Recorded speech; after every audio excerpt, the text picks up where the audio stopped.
Hi guys, it's Dr. Habib. It's Monday night, 9 p.m. I appreciate you joining. It was interesting weather today, thunderstorms coming in, very refreshing. It's the water, the wind, it just cleans things up, just like the virus leaving us. So we'll try to stay positive. This is nevertheless about COVID, but the title is going to be about how nitric oxide, blood vessel health, or blood pressure if some people want to talk about blood pressure, and COVID interact. So today I'm feeling a little bit on the quieter side, so hopefully I won't be as manic with the speed, but let me repeat the title again. The link between nitric oxide, blood vessel health, and COVID-19.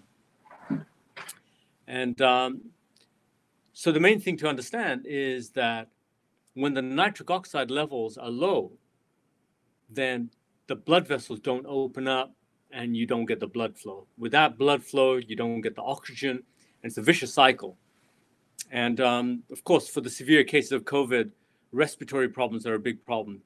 But the statement that I want to make is that based on the Italian analysis and how it's playing out here, that despite diabetes and heart disease being 1/3 of the problem of all the deaths, 1/3 were diabetics, 1/3 were cardiac patients, majority were hypertensive. And so today the link I want to put to you is, how does nitric oxide link to high blood pressure? And so my graphic that's going to show up very quickly. Before I get started, I want to just tell people that much of my conversation is information, is cutting edge information. Because it's cutting edge, it's very difficult to be the standard of care. Standard of care is what most doctors follow because it's a standard, but the standard of care comes many years after innovation. So my disclaimer is that what I'm about to tell you is for education, it's for information, it's my personal opinion, and that should you use that information for yourself, because a lot of people ask me, well, how much of this milligram and how much of that milligram should I take? Whatever I say, you want to use that information, and hopefully I educate you enough that you can discuss it with your doctor, who can then go ahead and make the final recommendations based on your health condition. But you'll know that I'm a real doctor because what I'm about to tell you is real medicine. And use that information with the cutting edge information out there and have you see a different angle and hopefully a proactive angle. So now I want to, for those of you who don't know, that I'm a physician in the Northern Virginia area, as well as Bethesda, Maryland, and our offices are open. And if you're afraid to come in, then go ahead and contact us, whether you call us or email us at the link in front of you. We are open for remote consultations, and we actually do remote physicals as well as in-house physicals. And just like the cutting edge knowledge, we're also cutting edge in our technology and the application, how we deliver that care. So now I want to just jump straight into an evaluation of how blood pressure and nitric oxide go hand in hand. So let's show you on the screen here. And this screen, if you look at the top line, it says SP. And I want you to look at the box on the left as opposed to the box on the right, which is described as a wave form, a pulse pressure form. But the box on the left, it all looks like the green zone. That's because that's my analysis. The systolic blood pressure is the top number.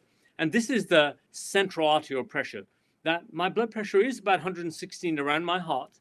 The PP stands for the pulse pressure. That's the difference between the top number and the bottom number. But where I want you to pay attention to is the AP. We can't see that on here, right? Okay. So for people who can't see that image, augmentation pressure is the synonymous with the stiffness of your blood vessels. So if the augmentation was high in the upper range of normal, like 13, I would have stiff blood vessels. When the augmentation is in the lower end, near the 2, -6, then I would have soft blood vessels. That's a reflection of nitric oxide. So when nitric oxide is high, then the augmentation is low and the blood vessels are soft. That's very, very critical about what I'm about to say. When the augmentation is high, you have stiff blood vessels, it's likely that you have lower nitric oxide level. So we'll go back off that screen right now. We don't need that now. And let's go back to the conversation. So how does nitric oxide and blood flow impact COVID? So the main thing to understand is that when things are going well, there's no reason for the blood pressure to rise in the body. When blood pressure rises, it's because it's responding to something. So I'll start very rudimentary, then we'll go a little bit more complicated, and then we'll go really deep. So common sense. If somebody doesn't exercise, they may have slightly higher blood pressure. If they're overweight, they may have slightly high blood pressure. If they have a high salt diet, high processed diet, they may have a slightly high blood pressure, particularly in the setting when there's a family history. And remember what we said, that high blood pressure is the leading risk factor for the mortality, the deaths related to COVID. And it's not because of the pressure, it's because of that nitric oxide. It's because of the lack of softness in the blood vessels. And I'm going to relate that softness with the blood vessels with an enzyme called angiotensin converting enzyme 2. That came about when the SARS-1 was around. And what happened with SARS-1 is they started to investigate the analysis between the disease and the pathways, and they found that that angiotensin 2 is the enzyme that the virus comes through. And interestingly, angiotensin converting enzyme 1 is the general path that creates blood pressure through narrowing, what we call vasoconstriction. Remember, nitric oxide causes vasodilation, softness, opening of the arteries, and angiotensin converting enzyme causes vasoconstriction and narrowing and rise in blood pressure, as well as aldosterone and sodium retention. So hypothetically, you may not have high blood pressure as the diagnosis on your arm, but if you have a pathway that keeps stimulating renin, and that will happen if you have a low vitamin D, and your receptor, the angiotensin receptor at the heart, at the blood vessel, at the lung, at the intestine, those are impacted and blocked by vitamin C. Supposing you don't have enough vitamin C, that would stimulate that pathway, that renin-angiotensin system pathway, then the angiotensin converting enzyme, which is the one, angiotensin converting enzyme 1, ACE1, that enzyme then stimulates a rise in blood pressure. And that's synonymous, they must have some relationship with ACE2. So this is a little difficult, but I'll repeat it. So ACE1 is the one that we know a lot about that results in blood pressure, and we have a drug to block that enzyme. But ACE2, we didn't know much about it until the SARS-1 came about. And what we found is that ACE2 is the enzyme and the pathway that the virus comes in. Naturally, your body produces its own ACE2 in quantities, in ratios, 100 to 1 compared to ACE1. So let me repeat that again. Your body naturally has ACE1 that makes blood pressure. Sometimes you need the blood pressure if you're rising from your bed, if you're dehydrated, loss of volume, you have high temperature, then your body has to activate that, and it senses it through blood flow in the kidney, and renin is activated. ACE2 is your compensation. We don't control that. We didn't even know about it until SARS-1 came about. That was in 2002. So 2003 is when they started the research, and many other things, including the research on nitric oxide and vitamin C, which I had talked about last week. I'll incorporate that again later in the conversation. So ACE1 and ACE2 is this nicely balanced state of affairs from the body. And enzyme 2, ACE2, is in 100 to 1 ratio with ACE1, and that's natural. But if you keep stimulating ACE1 and creating the blood pressure, then the body's naturally going to increase ACE2. Now, I don't have documented proof that ACE2 was measured and it was elevated, but it makes just logical sense that if you are stimulating blood pressure, your body's going to kind of compensate, because ACE2 causes vasodilation, it reduces angiotensin 2, so it converts it back to angiotensin 1, literally the reverse. One way is the vasoconstriction of blood pressure, the other way is the vasodilation and the drop in blood pressure. So if you've got these two forces going on, and we know that research is showing that ACE2 is where the virus comes in. It makes sense that you must not overstimulate ACE1. And taking your blood pressure pill is actually, I think, a good thing, because you are now going to mitigate that blood pressure drive, that pathway between angiotensin 1 and this is the pathway for you geeks out there. Angiotensinogen is made by the liver, and then renin converts that to angiotensin 1. Then from the lung, you have the converting enzyme that converts angiotensin 1 to angiotensin 2. And we have a drug called angiotensin ACE inhibitors. It blocks that, so blood pressure will drop. And that angiotensin 2 itself is pro-inflammatory and causes blood vessels to narrow and raise blood pressure. And angiotensin 2 also stimulates aldosterone, and aldosterone holds on to sodium. You gain fluid, you raise your blood pressure, and that's the general pathway. That's the one that we talk about because we just want to block it.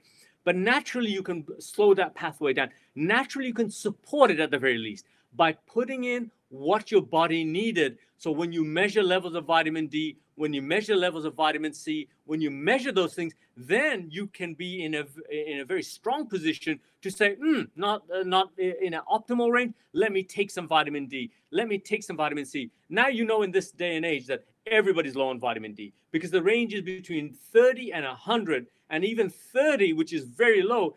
Most people don't even reach that. Most people are under 30. You know, just now I just had somebody this week under the age of 18, and it was like 9. Ridiculous. Now, the 13-year-old may not have high blood pressure. The 29-year-old may not have high blood, but there are people in the late 30s and early 40s that do have blood pressure. I see them. And just by replacing nutrients, many of the times the blood pressure drops. So if you're interested in learning about this kind of thing, you don't have to guess. Nobody has to take my word for it. You can measure these. These things can be sent to your doorstep, and a phlebotomist can come to you, or in many cases, you can go and get the blood test done, and we can go over these results just by analyzing them and say, where should they be? And what does it mean when they're not right? And how do you go about using that information to take care of blood pressure? So vitamin D is such an easy one to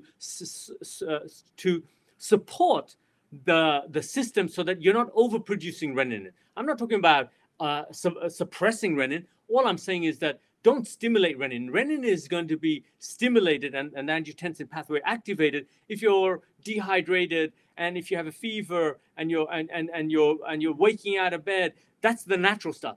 But renin is stimulated if your vitamin D is low. Renin will be stimulated if you have a high salt diet, if you don't exercise, things like that.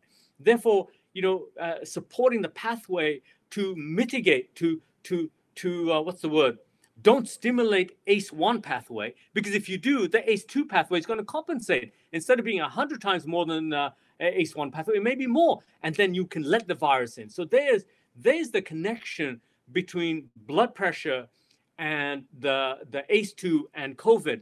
And my point is that people who had adequate nitric oxide levels have lower blood pressure. In other words, long before you have high blood pressure, your nitric oxide levels go down. And men can know this because their erections get softer. It doesn't last as long.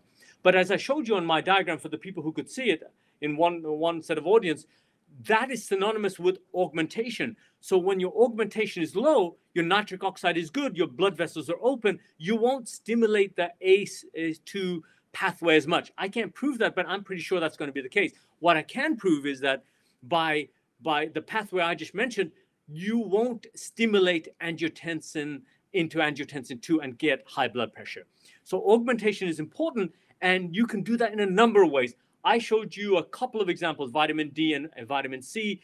Vitamin C works at blocking the angiotensin receptor, which those receptors exist. Angiotensin 1 receptors exist on the blood vessels themselves.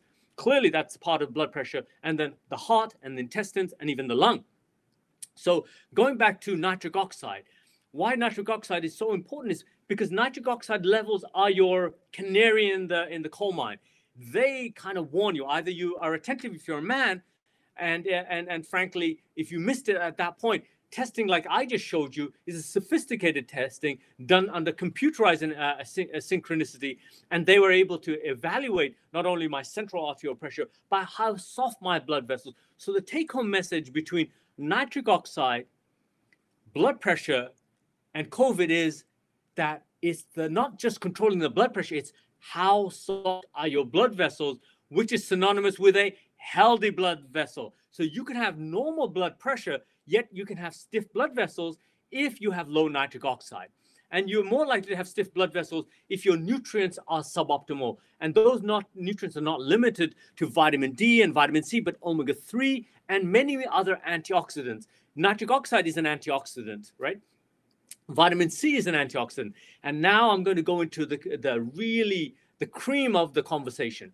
The synergy between the vitamin C and nitric oxide. Vitamin C supports an enzyme, BH4, which helps activate nitric oxide, helps produce nitric oxide. And it's an electron transfer mechanism. And nitric oxide is the thing that will protect the blood vessels at every level, including at the lung level. And so what they found was that in China, when this started up in 2003, they were doing research on nitric oxide since they found out about the ACE2 enzyme. Then they did research on vitamin C. And now that research is coming across the Atlantic, and the hospitals, Northwell hospitals in New York, are applying, intravenous higher dose vitamin C, because by doing that, they're supporting nitric oxide. Nitric oxide then protects the lungs, and it's protecting it because at the blood vessel level, it's keeping the blood vessel soft, keeping it healthy, and down-regulating ACE2. But again, studies have to confirm that. I'm just telling you the mechanisms based on what was the research that was started in 2003, the current evidence, and clinical practice. So the important thing to understand is that when you're sick, maybe you should take the IV vitamin C based on the Northwell application, based on Chinese studies. And I can go on and on, but today was about the health of the blood vessels, synonymous with soft blood vessels, irrespective of blood pressure, and how the healthy blood vessel is the key to not preventing COVID and recovering faster. And nitric oxide can also be produced by your blood vessels through exercise. And when you can take arginine, that's an amino acid in your diets that are rich in citrulline also, arginine is converted to citrulline. That's another way to release nitric oxide. And you find large amounts of citrulline in watermelon, in cantaloupe, and such like. Another day I'll go into deep dive about all the ways to make nitric oxide, because at the end of the day, it's not about just ACE1 and ACE2 and blood pressure and blood vessel health. It's about the whole thing, how well you sleep, how you eliminate bad things in your diet, process things, how you eat good, wholesome foods that nourish the microbes in your gut, that send positive signal as opposed to inflammatory signals, as well as the supplementing. Supplementing comes fourth, and then IVs would be fifth in the my pillars of health, right? So that's why I wanted to concentrate on the balance between ACE1 that makes blood pressure, ACE2 that brings it down. You can't control ACE2, but your body's definitely upregulating it. If you keep stimulating ACE1, your body's going to try and compensate. ACE2 is how the virus comes in, so stop doing that. You stop doing that by getting healthy. Get healthy, produce healthy nitric oxide in your exercise, have green leafy vegetables, have citrulline or arginine, and let your body convert those things and make its own nitric oxide, and understand that even oral vitamin C as well as vitamin D do have a way to support that angiotensin system so you don't overstimulate. If you don't overstimulate it, then you won't overstimulate angiotensin 2, which is where the virus comes in. So I've been talking for about 20 minutes. So if anybody has questions at any point, feel free to jump in, particularly live. I'm ready for good, easy questions. I'm ready for hard ones. I'm ready for skeptical. I'm ready for the hecklers out there. I love hecklers. I'm a heckler myself. So bring it on. Let's have an interesting conversation. I'll wake everybody up. It's 9:20. So let's keep this going. So I know a lot of people keep asking me, where I get the vitamins and how much to take. Let's just talk about food. It's important to have a wholesome food, wholesome, rich food that is high in nitrates. So green leafy vegetables. I just made a dish recently that'll be uploaded, so you'll be able to see it with Swiss chard It was actually the leaf from beets, actually, which looked like Swiss chard. They have beautiful, rich red stems, green, thick, rich leaves. And then I also had spinach with the stems. And the reason I cooked the whole thing in shrimp, and it was a wild Argentinian shrimp, good in omega-3. The idea is that the stems would have the fiber, and the fiber that is insoluble would make its way all the way down through the small intestines and into the large intestines, where they can be fermented. We've got some questions coming in. And by fermenting it, the body is able to make short-chain fatty acids and is able to reduce inflammation. And the green leafy vegetables have the nitrates, and the bacteria in the gut will convert them to nitrites, and acid in your stomach can make nitric oxide. So never forget the good diet and then supplementation. Please go over the nutritional sources of nitric oxide and supplementation. So I think the most powerful is citrulline, because not only can you get it in watermelon and cantaloupe and such like, what you find is that, after I have a good workout and I have watermelon, I'm less sore, because that nitric oxide helps increase the perfusion, the blood flow, so the lactic acid disappears. So food like that. The other one is the green leafy vegetables, and almost anything green has nitrates, but it's dependent on bacteria in your gut. So don't underestimate a good diet that nourishes and supports the ecosystem in the gut, and a diversity of beneficial bacteria is what's necessary for that. Okay, just a little technical movements here. So any other questions here? Let's see here. Vitamin C, something according to my naturopathic physician, quercetin, zinc, and vitamin C is the preferred supplement. I agree that is the preferred. I was just going down at the molecular level, at the biochemical level, at the medical level. And I think that what I had said is that vitamin C can support healthy blood vessels. And, so vitamin C works at 3 levels. It's an antioxidant, it's an anti-inflammatory, and it has a protective mechanism on the endothelium. So we call it endothelial protection. The zinc will help mitigate the replication, the duplication of the virus once it enters the bloodstream. And quercetin is a flavonoid. So what it does is it modulates the immune system. So you're less likely to go into an inflammatory drive. You remember hearing about the cytokine drive is what causes the patients to end up in the ICU on the ventilator. So that's why vitamin C is important at the oral level, or the food level, the oral level supplements. And so liposomal and then IV is the most powerful way to get it in. Okay, I would like to interview you on America Meditating Radio. Do you think I need meditation? I think I need meditation. I love meditation. I think, let's talk seriously about meditation. I'm a pretty hyper person, but I see the value of it.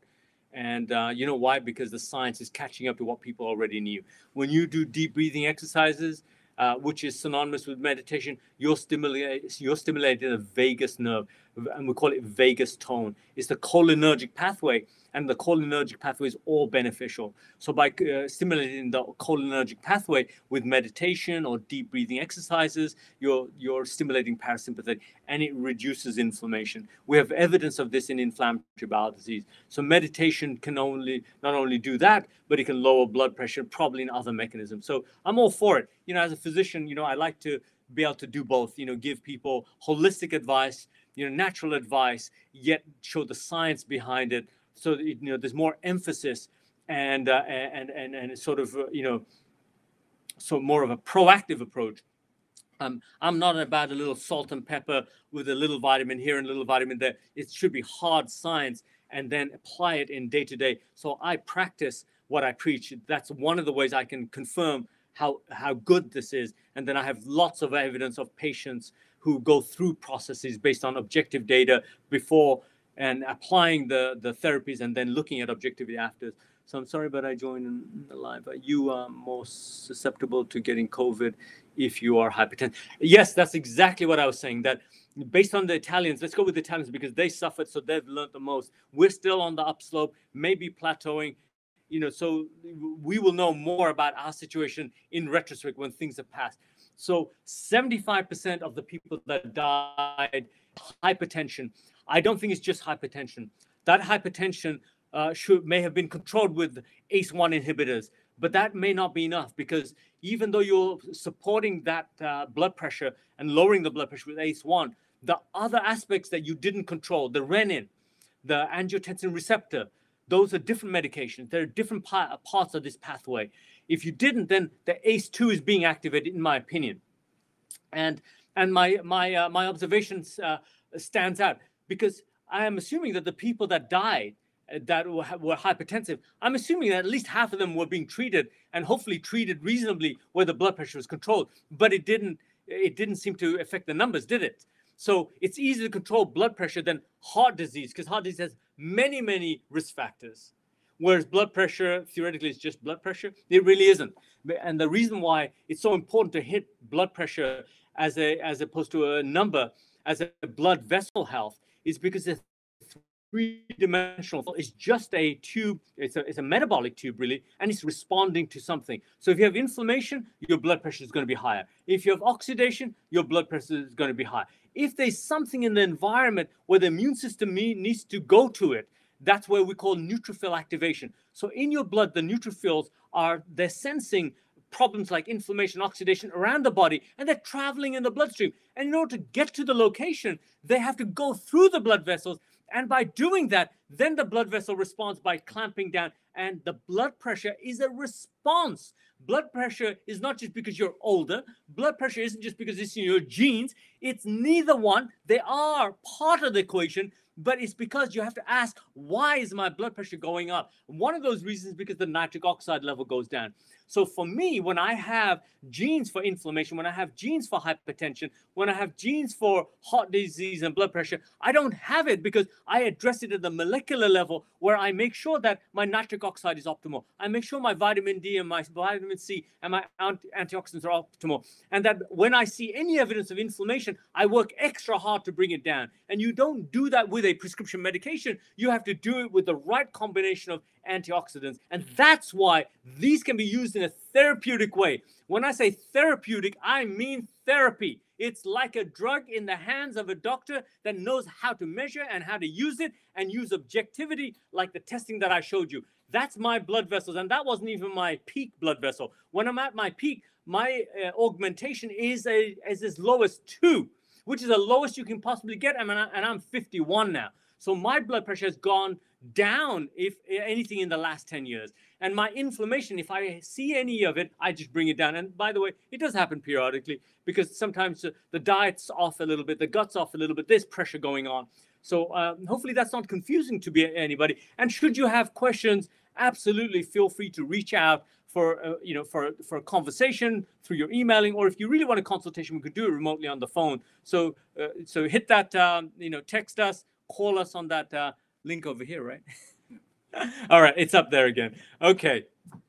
I'm ashamedly telling you that because, a lot of people will say, well, this advice, it could be detrimental, it could be harmful. Yes, that's why you should seek professional advice. Somebody who's been doing this for 27 years, who's had experience with vitamins for 20 years, who's used IV vitamins for 15 years, used it on himself, his family, and people around me. And I have a wealth of information on objective data on conventional medicine, as well as holistic medicine and integrative medicine and functional medicine. And I put it all together to get the best possible help. And you have to combine everything from the top to the bottom: your sleep, your eliminating of bad stuff. You've got to take the right foods. You've got to supplement it, especially in this day and age, in this environment. Okay.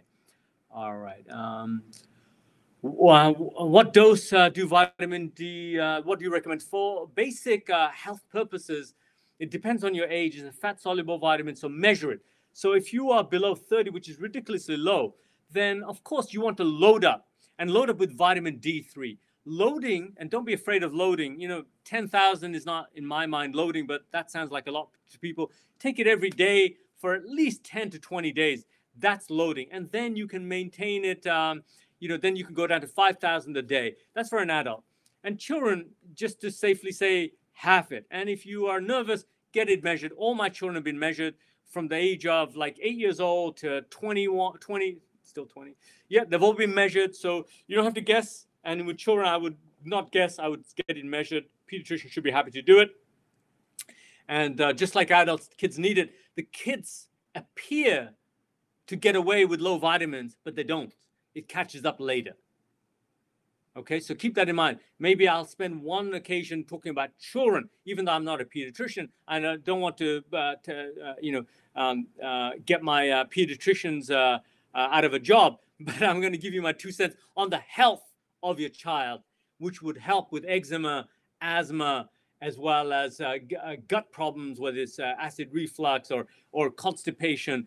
We can talk about it in a functional manner because I do it on my own children and any children that wants to come to me. And the pediatricians can deal with the sickness and the illness. I'll just prevent it and make them healthier, reduce their eczema, reduce their asthma, make their guts more healthy, just make them into a healthy young kids which will become healthy adults. I've been taking vitamin C, about 2,000. Fine. Spread the vitamin C out. It's better absorbed that way. It has a short half-time. And vitamin D. And still, my blood pressure is high. Low 1/86. That's correct. That's the diastolic. Okay, listen. Don't fret. Don't fret. Get the levels measured. You may be taking a dose and you're not loading enough to get up there. Your doses are what I take for maintenance, right? In fact, I take a lot more than 2,000. I take vitamin D about 7,000 a day, but I do it at 50,000 once a week. And it varies because I check my level. It's because my demand is high. When I'm exercising, my demand is high. When I'm under stress, my demand is high. When my body's under, my genetics want to get diabetes, my genetics want to get blood pressure, my body will use that vitamin D. So it really doesn't matter how much I take. It's based on what my body needs. So measuring it is the way to go. And don't fret. If your blood pressure is high, you're on the right track, my friend. All you got to do is measure the levels and make sure you're optimal. And if you're not optimal, you got to load up and then maintain. And then what I would say, there are other angles to lowering blood pressure. So grapeseed extract is a phenomenal way to lower blood pressure, almost incredible. I think almost 90% of my patients, and I'm being very conservative. It's probably hard. I can get rid of blood pressure without blood pressure pills.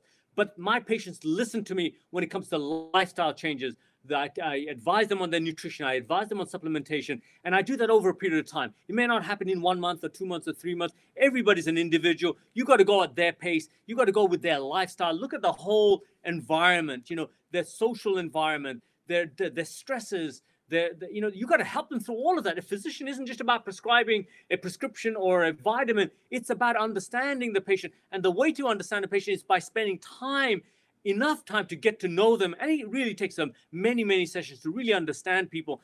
That's how you get to those 5 pillars of health. You don't just do them with just metrics or 15 minutes. You need to build that up over time. You have a relationship with your doctor. So keep your relationship with the doctor. Use the information I'm saying. Try to, advance your wellness and it will help you with your therapeutic ways and help you lower blood pressure. So I have every confidence you can lower your blood pressure, but you just need a little bit more input. So, you're the kind of person that should really contact a professional like myself and not just be listening to a little bit of this, a little bit of that. And understand that, remember, blood pressure is responding to something. Maybe you haven't figured out what that is. And the vitamin D and the vitamin C isn't adequate to reduce your inflammation, isn't adequate to reduce your oxidation. And again, I don't know that you have them. You have to measure it. How do I measure it? I measured oxidized LDL. Your LDL is a calculated LDL, garbage. I measured direct, the absolute molecular size of your LDL and the oxidized LDL. You put that information together with inflammation, with lipoprotein, you've got a comprehensive evaluation. You have a very advanced cardiovascular. With my kind of testing, looking at the central arterial pressure and the softness of the blood vessel, not only can I prevent COVID, not only can I make people's immune system stronger, I can lower their blood pressure naturally. So a lot of questions coming, and nobody brave enough to go live. Please come live. Dr. Weil is saying vitamin D can create an inflammatory response if you already have COVID-19. Maybe true. Give me the information. I'll read about it. We'll take it from there.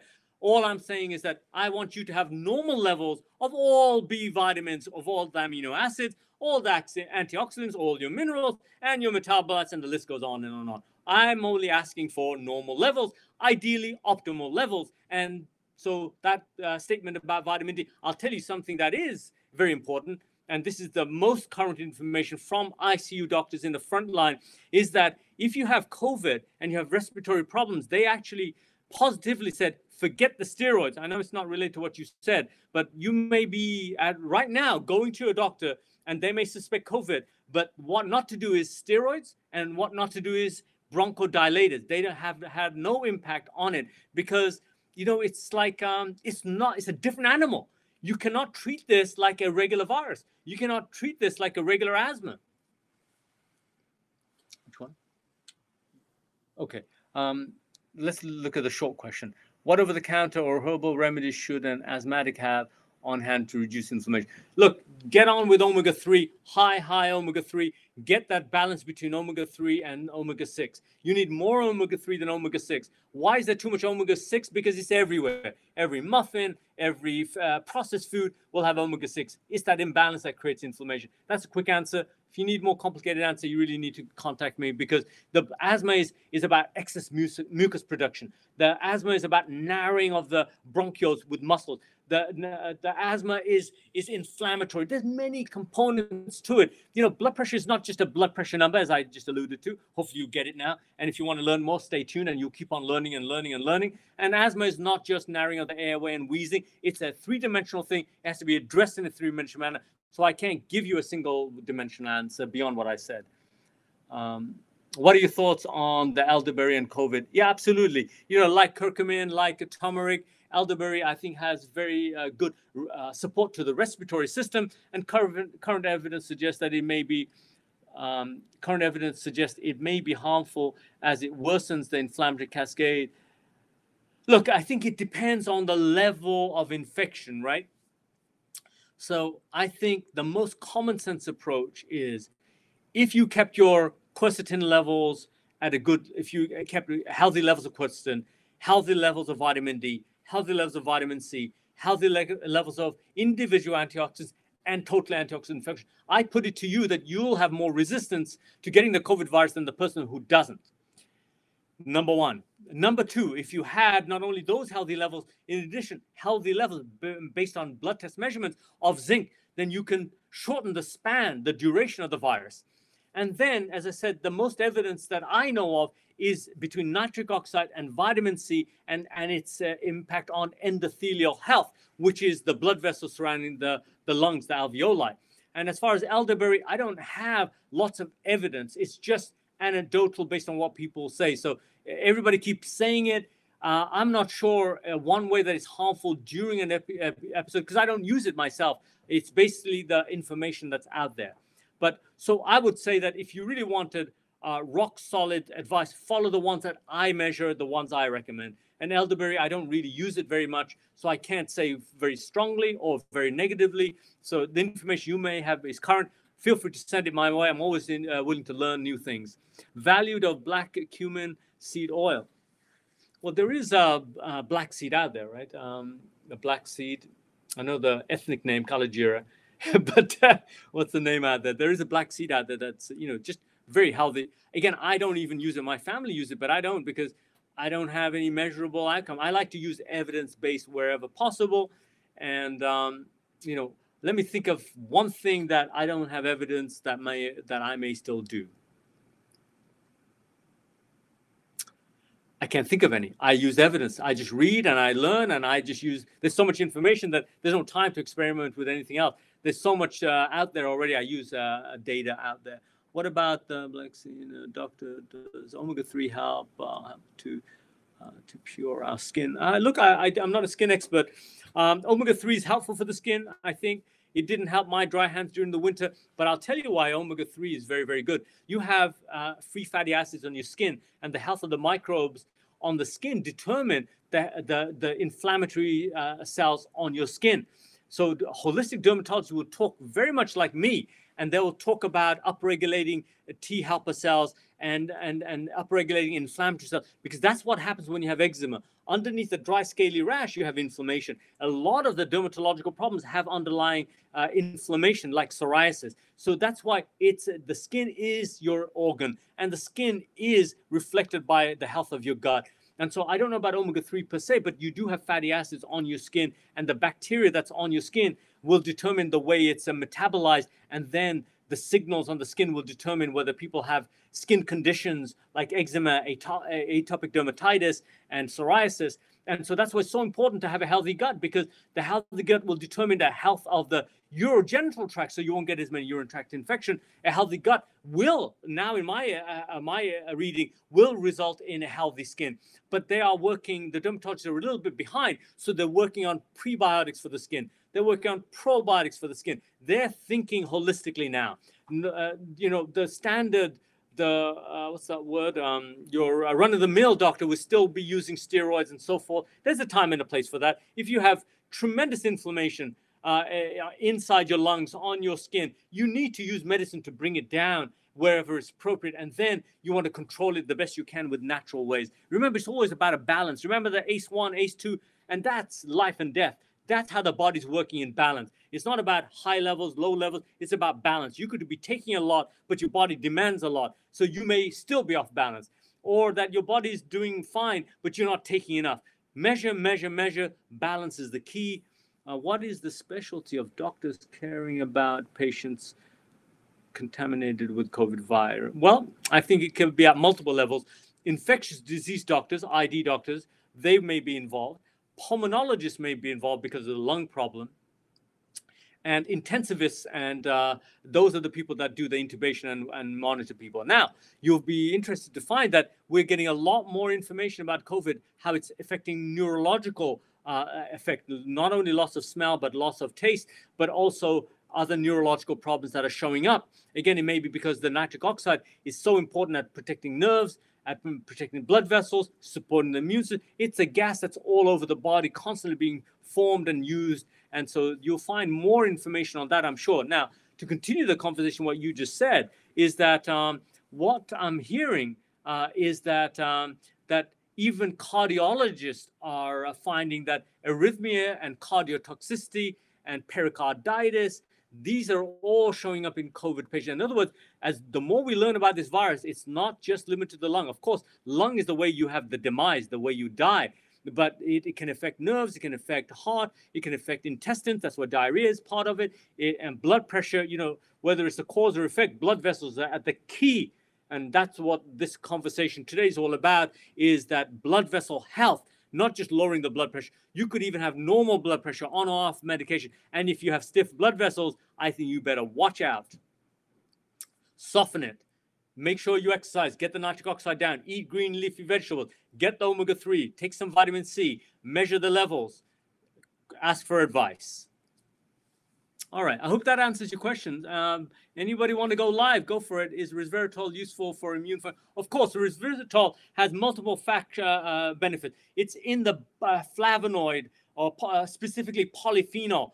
Polyphenols have a plethora of products. You know, blackberries, raspberries, strawberries, blueberries, cranberries. These are all in the polyphenol family. But resveratrol, which you find high amounts in red wine or red grapes, they have a way of activating one of the survival gene called sirtuins. There are about 7 sirtuins, and sirtuins are anti-aging, and they have multiple other health benefits. So resveratrol is one of those special molecules that not only could have short-term benefits, but really has long-term, health benefits.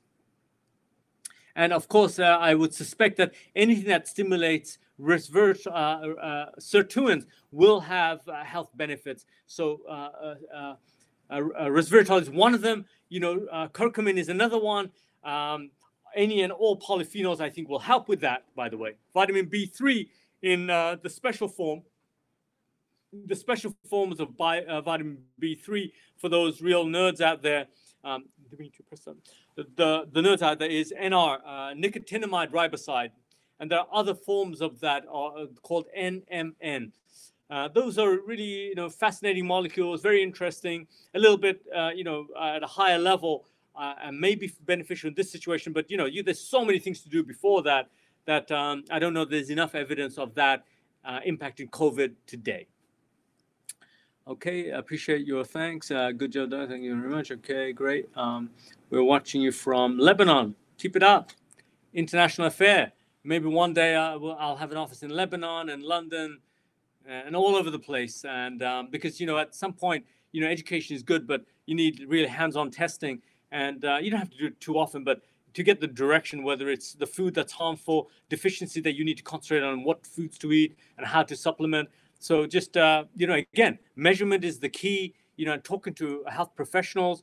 And so when you take a proactive step, you're making a commitment and you're going to get better results. When you stand in the background like an audience, you don't participate. That's a problem. You have to be active in wellness. And so being active, making a commitment, getting a professional consultation, getting some hard data is really making a commitment, and you'll never regret it. And you will then wonder why you didn't do it before. You could have saved yourself your blood pressure and protected your blood vessels sooner, but it's never too late.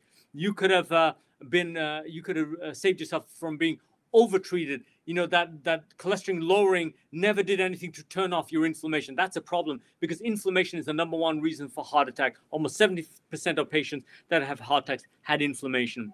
And so the devil's in the detail.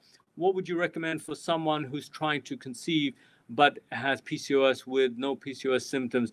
All right, okay, like irregular periods. Okay, good. Couple of things there. Let's look at this.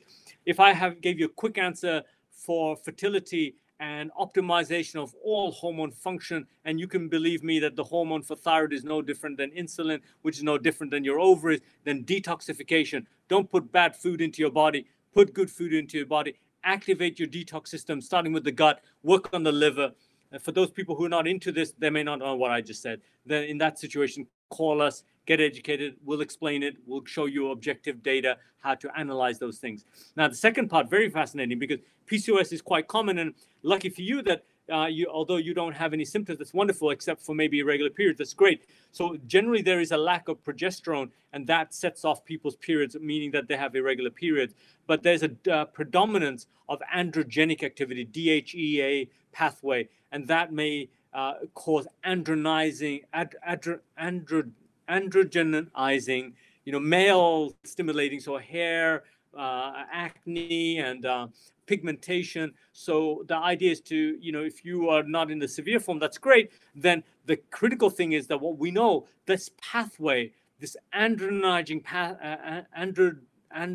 stimulating pathway, is through what we call the 5-alpha reductase pathway. And that can be mitigated. That means reduced by, wait for it, lowering your refined carbs.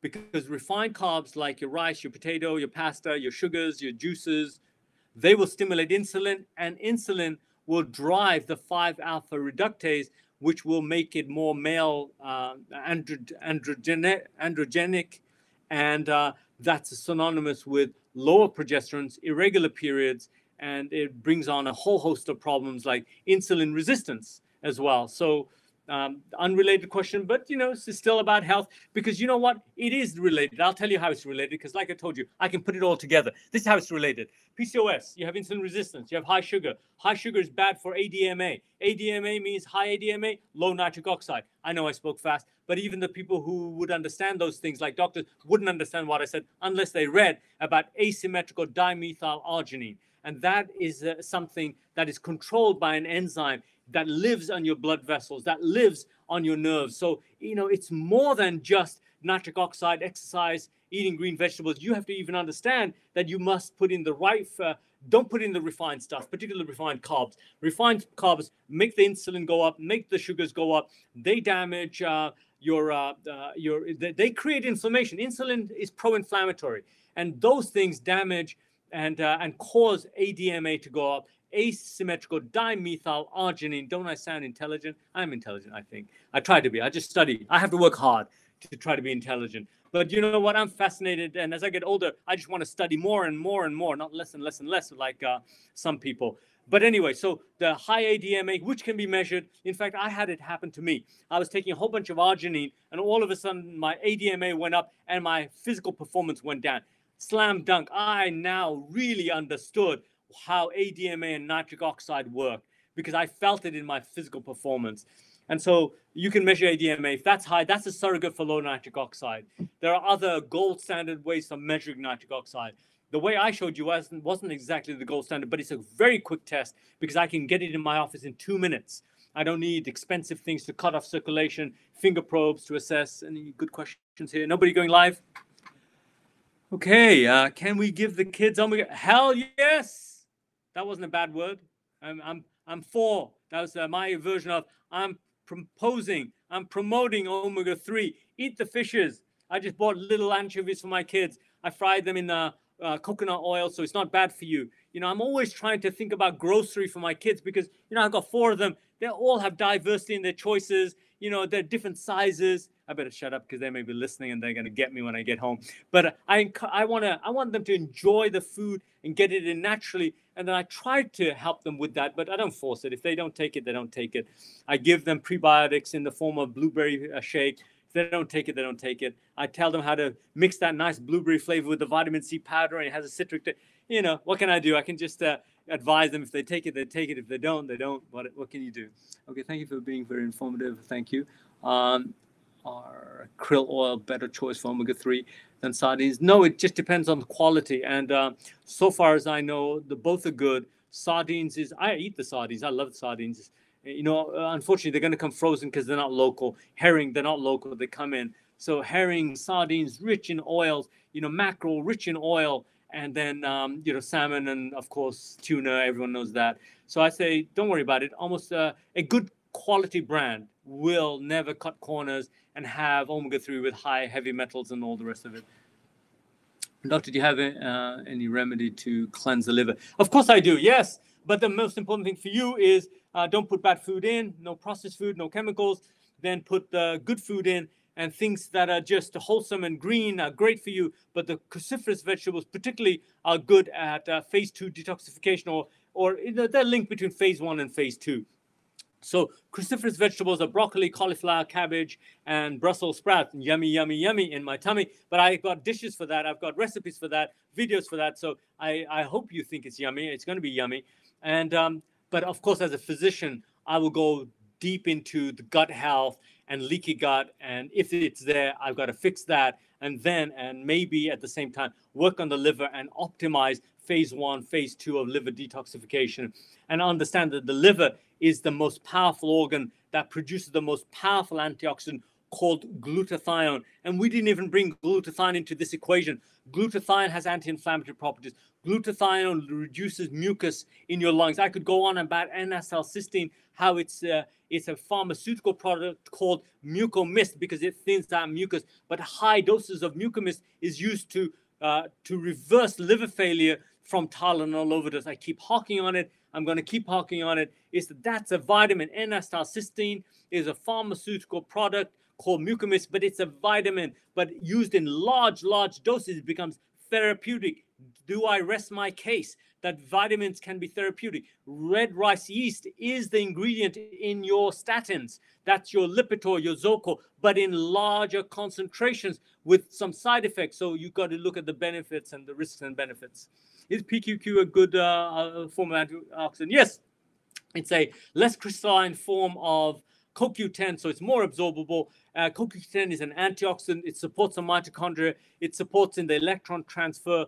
It by itself is not the panacea for mitochondrial health. Mitochondria is a very complex subject. I like to actually talk about mitochondria when all the COVID problems start to ease up, because who knows, mitochondria could be involved here, but I just don't have the evidence for it. But I do have a lot of evidence of how the mitochondria is central to your immune system in the first line defense, not only your energy production and metabolism, but a whole host more.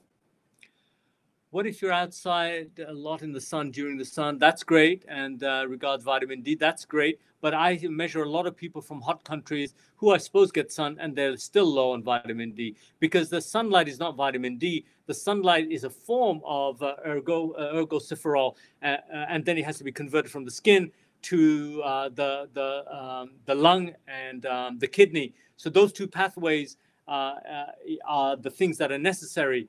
Some people go and try to break it all down, but if you take vitamin D3, you're getting it in the most absorbable intracellular form. So how much do you get from the sun? Nobody knows. The old information, 20 minutes of one limb in the sunshine is enough. Old news, I don't think it's accurate, doesn't apply now. But that doesn't mean it was wrong then. It doesn't apply now. Like, I'll give you another analogy. Atenolol was a great blood pressure pill out in the 80s and maybe way before then. I was a medical student in the late 80s. It was great. It worked. The blood pressure pill, atenolol, didn't change, but it stopped working on people. So it's not that it's wrong information now. It was right at the right time, but it's not right for now, okay? And that applies in politics. Politics are terrible, aren't they? You know, oh, you said this 30 years ago. Hell, if you heard what I said years ago, you would blush. But anyway, we've got nice people listening in, so I better stop conversations about blushing and go into what are the opinions on medicinal mushrooms. You know, I'm not a big expert on it. I do know it has great detoxifying capability. And so it could be utilized for, you know, heavy metal toxicity and many other toxicity-related issues. I don't have a lot of experience, so you should really talk to somebody who has a lot of experience on mushrooms. But I do have a lot of experience in cooking mushrooms and eating it, so stay tuned and we'll do that. And my daughter likes mushrooms, so I want to make lots of mushrooms. Go live with me. Somebody wants to go live? That's me asking myself. Come on, who wants to go live? Best way to detox? Okay, the 5 pillars. Don't underestimate, you know, sleep indirectly. Okay, hey, come on, let me blow your mind. You know, when you don't sleep well and you wake up unrested, it's your brain. It didn't detoxify. When you go to sleep, your brain temperature drops by 3 degrees, and that's when your body detoxifies, brain detoxifies. So when you wake up unrested, whether you slept or didn't sleep, it's because your brain didn't detoxify. Let's start with that. And then the list goes on. Remember my 5 pillars. Don't put the bad stuff in, because now your body's got to work harder. Your gut microbes are going to be stifled. The gut's got to eliminate it. Then, God forbid, some of it gets into your bloodstream. The liver's got to detoxify it. Hence why I keep harking on. You need to support your liver, because nobody has a great diet. Nobody's gut is fantastic. You've got endotoxins going into the bloodstream, and just you're lucky your liver's more than up for the task. But believe me, the more you invest in your liver, the more your liver can help you with keeping your immune system strong, help you metabolize carbohydrates, help you metabolize lipids, and the list goes on and on and on. So because we're going, oh my God, an hour has almost gone by. And so listen, for people who have more serious questions, remember, educational information only. You know, use it for information. Go to your doctor. Do not take any specific dosage as gospel, because you should really apply with your personal doctor. Should you want to contact me, I'm open for remote consultation. We can do remote physicals. We can do in-house physicals.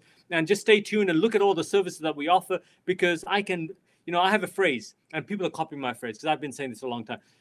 You know, people are used to going to the doctor. One day, the doctor will be coming to you, because we'll have wearable devices. We'll have lots of technology. We'll have algorithms. And so you can be the driver of your own destiny, manage your health, and we, the doctor, can help you in that process. And that I want to be a leader in that delivery system. So stay tuned for that.